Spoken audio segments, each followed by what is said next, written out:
दोस्तों, आज मैं आपको एक कहानी सुनाने जा रहा हूँ जो राजस्थान के बाड़मेर ज़िले से करीब 40 किलोमीटर दूर रेत के टीलों के बीच एक छोटा सा गांव खेजड़ली का ढाणी का है, जहाँ पे हुक्म बना और उसकी हवेली का साया के बारे में ये कहानी है।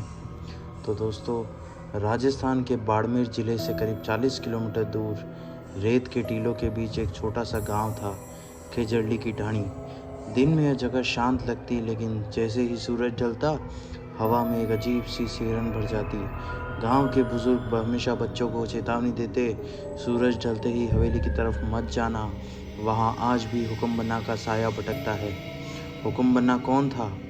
करीब 70 साल पहले उस ढाणी में एक ठाकुर रहता था, हुक्म सिंह राठौड़, जिसे सब हुक्म बन्ना कहते थे। लंबा कद, घनी मूछे, लाल पगड़ी और आंखों में अजीब सी शक्ति। कहते थे वह बहुत जालिम था, गांव वालों की ज़मीनें छीन लेता था। किसी की बेटी की शादी होती तो उसे जबरन कर वसूलता। लेकिन सबसे डरावनी बात यह थी कि उसकी हवेली में रात के समय अजीब आवाज़ें आती, जैसे कोई रो रहा हो, कोई मदद मांग रहा हो। लोग कहते थे हुक्म बन्ना ने हवेली के तहखाने में कई लोगों को बंद करके रखा था, कुछ कभी लौट कर नहीं आए। हुक्म बन्ना का एक नौकर था, छोटू, जो बाद में गांव वालों के बीच छोटू दादा के नाम से जाना गया। वह सब कुछ देखता था, लेकिन डर के मारे कुछ कह नहीं पाता था। एक रात उसने तहखाने से एक लड़की की चीख सुनी। वह सह नहीं पाया। छोटू दादा ने पहली बार हिम्मत करके तहखाने में गया। वहाँ जो उसने देखा, उससे उसका दिमाग सुन्न हो गया। दीवारों पे खून के निशान, लोहे की जंजीरें और एक कोने में बैठी लड़की जो मर चुकी थी। अगली सुबह हुक्म बन्ना की लाश उसी तहखाने में मिली, गले पर नाखूनों के निशान, आंखें फटी हुई, जैसे उसने मरते समय किसी भयानक चीज़ को देखा हो। उस दिन के बाद हवेली हमेशा के लिए बंद हो गई। सालों बाद शहर के 5 दोस्त आरव, निखिल, सौरभ, तान्या और रिया एडवेंचर के लिए उस ढाणी में आए। उन्होंने गांव वालों से हवेली की कहानी सुनी, लेकिन उन्हें लगा यह सब अंधविश्वास है।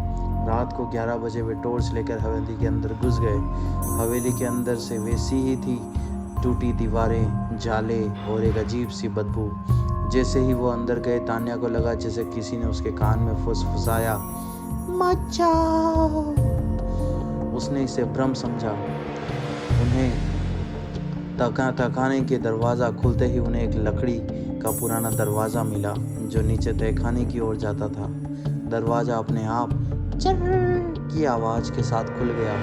नीचे उतरते ही उसने हवा ठंडी हो गई। रिया के हाथ कांपने लगे। रिया बोली, मुझे अच्छा नहीं लग रहा। तभी सौरभ की टॉर्च बंद हो गई। अंधेरे में किसी के पैरों की आहट सुनाई दी, टक टक टक। हुक्म बन्ना का साया।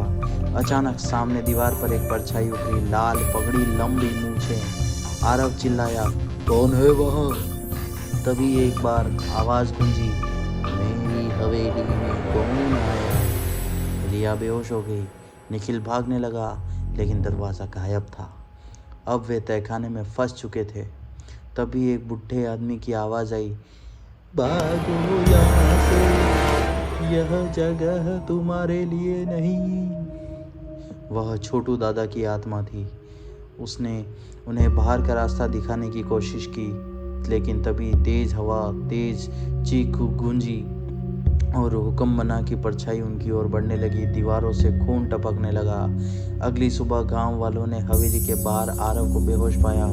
बाकी चारों का कोई पता नहीं। आरव पागलों की तरह चिल्ला रहा था, वो अभी भी वही है, उसने सबको ले लिया। आज भी रात की जब 12 बजते हैं, हवेली से आवाज़ आती है, छोटू दादा दरवाज़ा बंद कर दे। वो लोग कहते हैं हुक्म बन्ना आज भी अपनी हवेली में आने वालों का इंतज़ार करता है।